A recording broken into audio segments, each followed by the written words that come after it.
नमस्कार विद्यार्थी मित्रांनो, स्वागत आहे तुमचं आपल्या यूट्यूब चॅनलवरती. तर मित्रांनो, बॉम्बे हायकोर्टामध्ये पर्सनल असिस्टंट म्हणजेच पी-ए या पदाची भरती निघालेली आहे. तर मित्रांनो, तुम्ही इथे पाहू शकतात. बॉम्बे हायकोर्टच्या ऑफिशियल वेबसाईटवरती मी आलेलो आहे. हे तुम्हाला ॲडव्हर्टाइजमेंट इथे क्लिक केल्यानंतर ऑफिशियल जाहिरात जी आहे ती डाउनलोड होते आणि त्यानंतर तुम्हाला अप्लाय ऑनलाईनसाठी इथे त्यांनी पोर्टल दिलेलं आहे. त्याचबरोबर मित्रांनो, तुम्ही इथे क्लिक करायचं आहे आणि अर्ज भरायचा आहे आणि तुम्ही जाहिरात पाहू शकता. तर मित्रांनो, जाहिरात काय आहे सविस्तर पद्धतीने माहिती पाहूया. त्यासाठी व्हिडिओ शेवटपर्यंत बघा आणि चॅनलला सबस्क्राईब करा. Court of Bombay bench at Aurangabad. तर मित्रांनो, बॉम्बे हायकोर्टचे जे खंडपीठ आहे औरंगाबाद येथे ही वॅकन्सी निघालेली आहे. पर्सनल असिस्टंट या पदाची एकूण रिक्त पदांची संख्या आहे 15. त्याचबरोबर वेटिंग लिस्टसाठी 4 उमेदवार त्यांनी सांगितलेले आहे. Waiting list containing names of 4 candidates for the post of personal assistant. तर मित्रांनो, या पदासाठी जी सॅलरी असणार आहे ती S23 लेवलची असणार आहे. 67,700 ते 2,08,700 एवढी तुम्हाला सॅलरी भेटणार आहे. तर मित्रांनो, याची आपण शैक्षणिक पात्रता जाणून घेऊयात.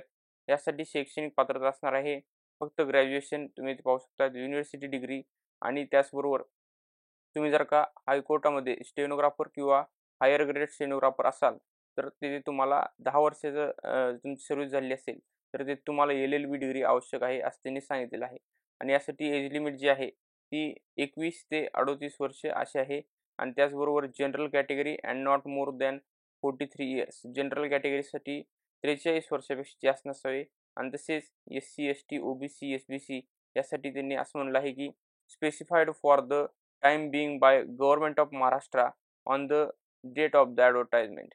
तर यासाठी स्पेसिफिक जे गव्हर्नमेंट ऑफ महाराष्ट्राने त्यावेळेत जाहिरातीच्या वेळेस जे एज लिमिट दिलेली आहे त्याप्रमाणे ते एज लिमिट त्यांनी सांगितलेलं आहे. शैक्षणिक पात्रता जी आहे ती government board or ITI for speed of 120 WPM or above in the English short hand 50 WPM. तर मित्रांनो, तुमचं इंग्लिश या विषयामध्ये 50 शब्द प्रति मिनिटचं शॉर्ट हँड असणं आवश्यक आहे. त्याचबरोबर ITI कोर्स म्हणजेच 120 स्पीडचा WPMचा तुम्हाला इंग्लिश विषयामध्ये उत्तीर्ण असणं आवश्यक आहे. त्याचबरोबर जे सर्टिफिकेट कोर्स आहेत, कॉम्प्युटर सर्टिफिकेट कोर्स ते पण तुम्हाला आवश्यक आहे. Word processor in Windows and Linux in addition to MS office, MS word, WordStar 7, open office ORG and obtain from any of the following institutes. त्याचबरोबर मित्रांनो, university established under Maharashtra universities act 1994च्या under जे Goa Maharashtra state board of technical education आहे त्यामध्ये जे courses आहेत ते इथे त्यांनी मेन्शन केले आहेत. तुम्ही पाहू शकता NIC, DOE, EACC, APT, ECH, NIIIT, CDEC असे जे कोर्स आहेत मित्रांनो, MSCIT हे कोर्स पण तुम्हाला याचं पण सर्टिफिकेट असणं आवश्यक आहे. कोणत्याही एका कोर्सचं सर्टिफिकेट असणं आवश्यक आहे या ह्याच्यामध्ये आणि या ह्याच्यामध्ये. त्याचबरोबर तुम्हाला शॉर्ट हँड असणं आवश्यक आहे. ही शैक्षणिक पात्रता आहे. आणि विशेष म्हणजे मित्रांनो, यासाठी तुम्हाला जी लेखी एक्झाम आहे ती नसणार आहे. फक्त तुम्हाला 2 चाचण्या असणार आहेत. ते म्हणजे व्यावसायिक चाचणी असणार आहे शॉर्ट हँड विषयाची. शॉर्ट हँड ची चाचणी असणार आहे पहिली. त्याचबरोबर वायवा व्हॉईस म्हणजे तुमची तोंडी होणार आहे. टोन जो असणार आहे 40 मार्काचा. यामध्ये तुम्हाला इंग्लिश विषयाचा उतारा दिला जाईल 600 शब्दांचा. ते तुम्हाला कोडिंग शॉर्ट हँडमध्ये टाईप करायचं आहे 35 मिनिटाच्या आत. त्याचबरोबर पार्ट 2 जो असणार आहे तो 40 मार्काचा असणार आहे. यामध्ये तुम्हाला इंग्लिश पॅसेज दिला जाणार आहे 500 शब्दांचा आणि टायपिंग इन 10 मिनिट. हे तुम्हाला 500 शब्द जे आहेत ते तुम्हाला 10 मिनिटात टाईप करायचे आहे स्टेनो या ह्याच्यामध्ये. त्याचबरोबर speed and accuracy in English typing असणं गरजेचं आहे. त्याचबरोबर पार्ट 3 जो आहे 20 मार्काचा यामध्ये तुमची तोंडी परीक्षा होणार आहे. आणि त्याचबरोबर त्यांनी ते इन्स्ट्रक्शन दिले आहेत. उमेदवारांसाठी इन्स्ट्रक्शन दिले आहेत. कोणते डॉक्युमेंट आणि काय नियम आहेत भरती प्रक्रियामध्ये. तसेच जे अर्ज मागवण्यात येणार आहेत ते 28 फेब्रुवारीपासून 13 मार्च पर्यंत मागवण्यात येणार आहेत. त्याचबरोबर यासाठी जी ऑनलाईन ॲप्लिकेशन फी आहे, रजिस्ट्रेशन फी आहे ती ₹300 आहे. आणि तुम्हाला फॉर्म भरताना मित्रांनो जी शैक्षणिक पात्रता आहे ती तुम्हाला सिक्वेन्सनुसार लावायची आहे.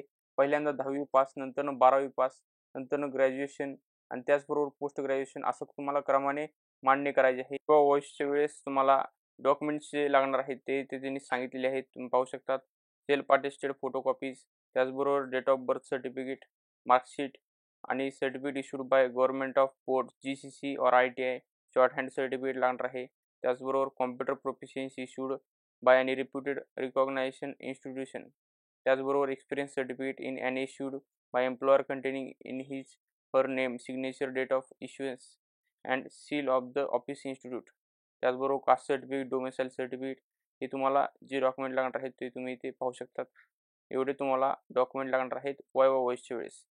आणि मित्रांनो जे सिलेक्शन असणार आहे ते मेरिट बेसिसवर होणार आहे आणि वेटिंग लिस्ट पण लागणार आहे. याची वेटिंग लिस्टसाठी 4 उमेदवार त्यांनी सांगितलेलं आहे. म्हणून ही माहिती होती हायकोर्टच्या पर्सनल असिस्टंट या पदाच्या भरतीबद्दलची. अशाच लेटेस्ट अपडेट्ससाठी व्हिडिओला लाईक करा, शेअर करा, चॅनलला सबस्क्राईब करा. धन्यवाद मित्रांनो.